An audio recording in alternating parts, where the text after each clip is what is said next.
Sir నమస్కారం sir. నమస్తే. Sir 'Ram Charan' గారు అండ్ 'శంకర్' గారు వీళ్ళ కాంబినేషన్‌లో గేమ్ చేంజర్ ఈ సంక్రాంతికి రాబోతుంది. సో, చాలా ఎక్స్‌పెక్టేషన్స్ అయితే ఈ సినిమా పైన ఉన్నాయి సార్. ఇక ఇప్పటి నుంచే ప్రమోషన్స్ మొదలుపెట్టారు. ప్రమోషన్‌కి సంబంధించి ఒక పోస్టర్ రిలీజ్ చేశారు. ఆ పోస్టర్‌లో ప్రీ రిలీజ్ ఈవెంట్‌ని మేము అమెరికాలో జరుపబోతున్నాం అని చెప్పారు. సో, ఇప్పటివరకు ఇండియన్ హిస్టరీలో అమెరికాలో ప్రీ రిలీజ్ ఈవెంట్ జరగలేదు. ఫస్ట్ టైం మేమే చేస్తున్నాం అన్నట్టు వాళ్ళు చెప్పడం చూస్తున్నాం.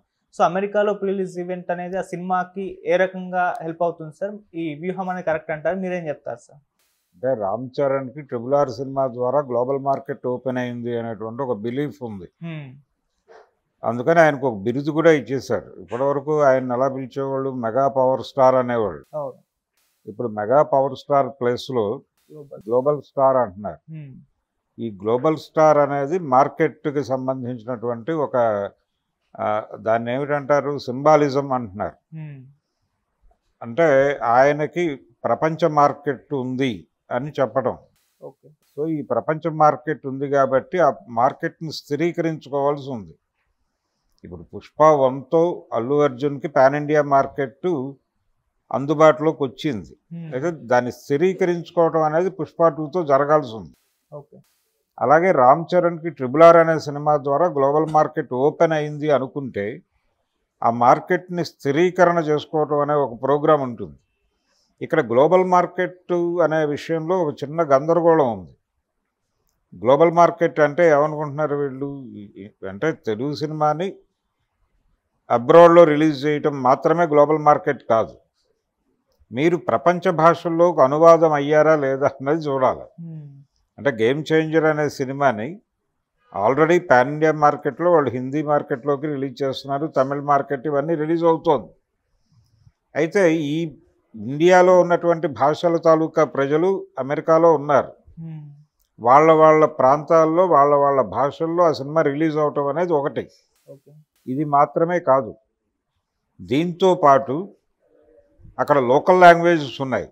స్పానిష్ ఉంది, ఫ్రెంచ్ ఉంది. ఈ లాంగ్వేజెస్లో కూడా ఏమన్నా తర్జుమా చేస్తున్నారా? ఇప్పుడు ఎలాగైతే తమిళ్ వెర్షన్ రిలీజ్ అవుతుందో స్పానిష్ వెర్షన్ రిలీజ్ కావాలి, అలాగే ఫ్రెంచ్ వెర్షన్ రిలీజ్ కావాలి, ఇంకో చోట ఇంకో లాంగ్వేజ్ ఉంటే అక్కడ ఆ లాంగ్వేజ్లో రిలీజ్ కావాలి. ఓకే. అప్పుడు తెలుగు సినిమాకి గ్లోబల్ మార్కెట్ అది క్రియేట్ అయింది అని చెప్పుకోగలుగుతాం. అప్పుడు ఈవెంట్స్ అనివార్యంగా అక్కడ కూడా చేయాల్సి ఉంటుంది. అందుకని ఇప్పుడు ఆల్రెడీ లక్నోలో చేశారు వీళ్ళు ఇంతకుముందు. లక్నో నుంచి ఇప్పుడు న్యూయార్క్కి వెళ్తున్నారు. న్యూయార్కే కదా, న్యూయార్క్ న్యూ జెర్సీ, అమెరికాలో అని చెప్పారు. ఇంకా ప్లేస్ అదే న్యూయార్క్ అవుతుంది మ్యాక్సిమం. ఓకే. సో ఎక్కడ చేస్తారు అనేది చూడాలి.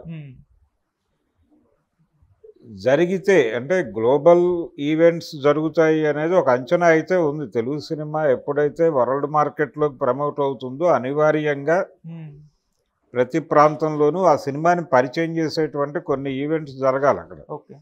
అంటే ఏదో మేరకు శబ్దం చేయాలి. శబ్దం చేస్తే జనాలు అటువైపు చూస్తారు. ఆ చూసిన తర్వాత ఆ చూసిన జనాలు థియేటర్కి వెళ్తారు. అలా సినిమాని ప్రమోట్ చేయటం అంటే ప్రతి ఏరియాలోనూ దానికి సంబంధించినటువంటి ఇతర హక్కులు కూడా ఉంటాయి. కేవలం థియేటర్కల్ బిజినెస్ మాత్రమే కాదు. అది స్పానిష్లో రిలీజ్ అయితే స్పానిష్ టీవీల్లో శాటిలైట్లు అమ్ముకోవచ్చు, స్పానిష్ లాంగ్వేజ్లో నడుస్తున్నటువంటి ఓటీటీల్లో డిజిటల్ రైట్స్ అమ్ముకోవచ్చు. ఇలా అనేక మార్కెట్లు ఓపెన్ అయిపోతాయి. సో చాలా వ్యాపారం జరుగుతుంది. ఈ 2000 కోట్లు అని చెప్తున్నారు. ఆ 2000 కోట్ల క్లబ్ దాటి వెళ్ళిపోతుంది తెలుగు సినిమా. ఇప్పుడు ఇంగ్లీషు సినిమాలు ఎలాగైతే ఇక్కడ కొని ఓటీటీలకి వాడుతున్నారు, శాటిలైట్కి వాడుతున్నారు కదా, మనం చూస్తున్నాం. ఇదే పరిస్థితి తెలుగు సినిమాకు కూడా వస్తుంది. అంతకుమించి ఏవి కొత్త ఆశలేం లేవు ఎవరికి. ఇలా గ్లోబల్ మార్కెట్ స్థిరీకరణ చేయడానికి 'గేమ్ చేంజర్' వైపు నుంచి ఏమైనా ప్రయత్నాలు జరుగుతున్నాయా అనేది చూడాలి. 'RRR'కి అయితే వాళ్ళు ఆస్కార్ కొట్టడం ద్వారా దాన్ని గ్లోబల్ మార్కెట్లోకి తీసుకెళ్ళాం అని చెప్పారు. అప్పటికి వాళ్ళు ఇండియన్ లాంగ్వేజెస్ మీద మాత్రమే సినిమాని నడిపారు తప్ప ప్రపంచ భాషల్లోకి తర్జుమా చేసి తీసుకెళ్ళిన దాఖలాలు అయితే మనకు ఎక్కడా కనిపించలేదు. గతంలో అలాంటి ప్రయత్నం కృష్ణ గారు చేశాడు. 'ట్రెజర్ హంట్' అనే పేరుతో మోసగాళ్ళకు మోసగాడిని ఇంగ్లీష్లోకి డబ్ చేసి అక్కడ తీసుకెళ్లే ప్రయత్నం చేశాడు. కొన్ని దేశాల్లో రిలీజ్ అయింది ఆ సినిమా. కొంత డబ్బులు జనరేట్ చేయగలిగారు. అలాంటి ప్రయత్నాలు ఏమన్నా జరిగితే అది పూర్తి స్థాయి గ్లోబల్ మార్కెట్ వీళ్ళకి ఓపెన్ అయినట్టుగాను స్థిరీకరణ జరిగినట్టుగాను భావించవచ్చు. మరి గేమ్ చేంజర్కి ఆ స్కోప్ ఉందా? అది ఇండియన్ పాలిటిక్స్ మీద నడుపుతున్నటువంటి సినిమా. అప్పుడు యూనివర్సల్ అప్పీల్ ఉన్నటువంటి కథలు ఎంపిక చేసుకోవాలి. లేదు, భారత సమాజంలో జరిగిన ఇన్సిడెంట్ని ప్రపంచానికి చెప్పచ్చు. ఆ ప్రపంచానికి చెప్పే ప్రయత్నం ఏదైనా గేమ్ చేంజర్ కథలో ఉందా అంటే ప్రపంచంలో అతిపెద్ద ప్రజాస్వామ్యం అని చెప్పుకుంటున్నటువంటి దేశం భారతదేశం అయితే, పురాతన ప్రజాస్వామ్యం అని చెప్పుకుంటున్నటువంటి దేశం అమెరికా అయితే, ఈ రెండు ప్రాంతాల్లో ఉన్నటువంటి ప్రజాస్వామికవాదులు ఉలిక్కి పడేటువంటి కంటెంట్ ఏమైనా ఆ సినిమాలో ఉంటే కనెక్ట్ అవ్వచ్చు.